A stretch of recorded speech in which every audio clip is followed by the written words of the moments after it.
Hello everyone, ngayon pala ay magagawa ako ng patos sa lata. Ang una kong ginagawa ay nagpiprito ako ng kubos-kubos sa Arabic, yung tawagin nila. Ano sa English niyan, Arabic bread. Yan, para yan pang toppings mo.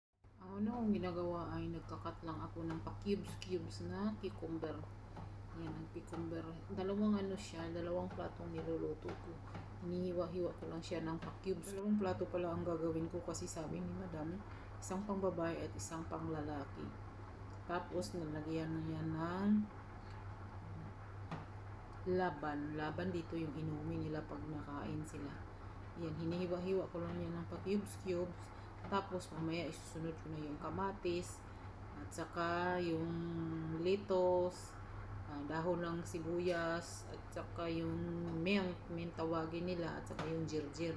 Ang jirjir ang tinatawag nila ay rocket lettuce. Dito pala sa Middle East, pag nagdala sila, hindi talaga mawawala ang salad nila. Yan talaga ang main course nila, salad. Ewan ko ba kung bakit may salad sila. Ewan ko. Sa atin naman kasi sinabawan lang.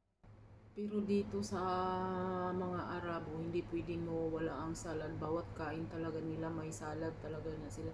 Iba-ibang klase ng salad. Minsan may simple na salad lang. Ang iba naman ay marami ding mga nilalagay. No, kagaya yan. Ito yung magtapok-tapok sila ng pamilya tapos magdala-dala sila ng kanilang mga salad. Ito naman yung sa amo ko, fatos salata ang tawagin dito. Yan na pala ang hinihiwa-hiwa ko na ng kamatis. Pa-cubes din. Kasi sabi ni madam, pa-cubes uniform daw. Yan, maaarte kasi sila dito. Hindi pwedeng kailangan yung presentation nila maganda kasi. At saka dito, hindi nawawala yung yung pagkain nila. Isang beses lang nakain sila ng rice, pero maramihan. Sa gabi naman, mild lang kinakain nila kasi ayaw nilang kumain daw ng heavy. Yan. Ngayon, ito yung lunch nila. Ang dala lang ng amo namin ay galing sa labas na pagkain. Nag-order siya at saka yung ginagawa kong patos sa lata, tawagin nila dito. At saka naghiwa na rin ako dyan ng leto. Itong ginagawa kong patos, ito na yung special ni madam. Kasi masarap tong patos na to eh. Marami kasi itong mga nilalagay na mga vegetable. Tapos nilalagyan niya ang tawagin. Hindi ko alam kung anong tawag yan. Sumak kasi yung tawag dito. May powder sila nilalagay diyan, sumak. Tapos yun na yun ang nila, ipagmamayabang nila doon na ganito yung gawa ng nila, katulong nila. Ganyan yan sila, magmamarites din sila. Dalawang plato yung ginagawa ko. Ayan, yung isang plato po, yan yung unang plato ko. Ayan, nanghiwa-hiwa din ako ng lettuce.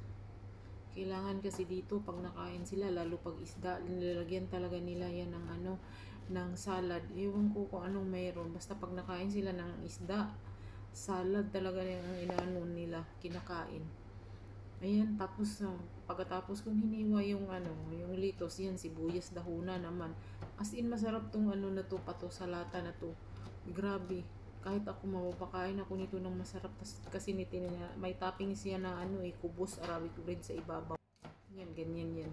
Tuwing Huwebes, Friday, yan, magtapok-tapok na sila. Kahapon, doon kami sa Lula. Yan, lahat ng magkakapatid ni Madam doon, nagpupunta sa side ng mother ni Madam doon. Sama-sama sila hanggang 10 o'clock. Pagka Friday naman, dito naman sa amo naming lalaki. Ganyan sila dito. Ewan ko, mahal na mahal talaga nila yung magulang nila. As in, mahal. Pag Friday naman, dito naman sa side ni Sir. Yan. Magdadala kami ng mga pagkain. Ang sama-sama lang doon sa side ni Sir ay tuwing lunch lang siya. Pagkatapos, nauwi na rin si Madam. Hindi siya nagtatagal doon. Ewan ko ba bakit hindi nagtatagal. Mga plastic din kasi mga yan. Para lang tayo din mga Pinoy. Tatawa, ngingiti. Tapos wala na. Plastikan lang ba? Hilaw na hilaw na pagkakangiti. Ayun, natapos na yung isa kong yung isang plato, dalawang plato kasi yan yung umpisahan ko yan, naghiwa-hiwa. Ganon din yung umpisa, naghiwa-hiwa lang din ako ng pa-cubes na na cucumber, tasli, kamatis. Same sa unang gawa ko, ganyan lang din sa pangalawa. Litos, yan, ganyan lang din. Tapos titimplahan yan mamaya. Ang pagtimplan yan, kailangan bago ka kumain, maitimpla mo na. Kasi pag tinitimplahan mo tapos matagal ka nang kakain, maano siya, malata, para magasbang, matutunaw siya sa sa lemon at saka sa vinegar. Ang nakapagpasarapan yan, kinalagyan ng pomegranate sauce. As in, masarap yung pomegranate sauce na hinahalo-halo, ilalagyan ng olive oil, thyme. Yung thyme din nakapagpabango yun ng ng salad. Powder niya ang ginagawa. Yan, sinusunod ko na rin yung mint. Ganito sa Middle East. Asahan nyo pag nasa kusina talaga kayo, ganyan talaga ang gawain. Yung mga hindi mo natutunan sa Pilipinas, as in matututunan mo talaga dito sa ibang bansa. Kailangan mong matuto ng mga pagkain nila. Ayan na yung sauce. Hindi ko na naipakita kasi nakalimutan ko yung pagbibideo. Hinahalo-halo ko lang yan. Nilagyan ko lang ng lemon, vinegar, salt, pomegranate sauce, saka olive oil. Yan lang yung talagang panimplan yan. At saka yung thyme, yan lang. Tapos imikos-mikos mo na yan. Halo-halo ba? Yan, masarap yan. As in, masarap yung niyan, pomegranate. Yung nakapagpasarap niyan, yung pomegranate sauce. Naghalo ako ng marami kasi 2 plato kasi yun. Kailangan sarapan ko yung gawa ko kasi si madam magreklamo yan pag hindi yan na masarap yung luto ko. Kailangan presentable. May mga amo dito na maarte, may mga ibang amo naman matatapang. Yung iba naman mababait. Bihira na yung mababait. Ayan na yung finished product ko. Ayan. Tapos mamaya, bago umalis, titimplahan na siya ng sauce. Yeah. Yung sauce. Isang pambabae at isang panglalaki. Hindi kasi sama-sama ang pagkain ng babae at lalaki. Hiwa-hiwalay sila kasi bawal silang makita. Kailangan pag nakita sila, kailangan nakasyela. Ewan ko bakit nakasyela sila. Bawal daw ipakita yung okay na ba yan? Diba? Ang tawag nito ay patus salata. Patus salata. Tapos i-mix ko lang yan mamaya sa sauce niya. Ayun, ayos na. Ayun yung kubos. At saka iyan. Tsaka ito, sumak. Sumak ang tawag dyan. Pampasarap siya.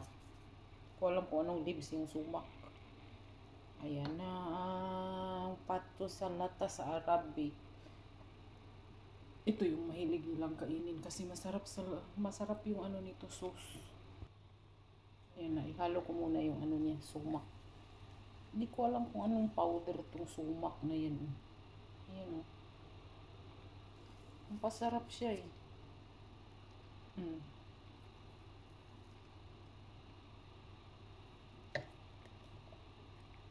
Sumak powder. Ito yung pampasarap nila. Yung kung anong leaves yung sumak na yan. Tapos is mamaya pag malapit na nga alis si amo, saka ko ihalo yung sauce. At saka iyang kubos. Ready na ang vegetable salad namin. Mamaya dadalhin sa kabilang bahay. Sa nanay ni sir. Ito ay kamatis, cucumber, lettuce, at saka itong itawag nilang ginger sa English, rocket leaves, saka mint, saka sibuyas dahon. Yan lang yan. Mamaya i-mix itong sauce. Yung sauce naman, lemon, vinegar, white vinegar lang siya, tapos pomegranate, salt, thyme powder. Yun lang.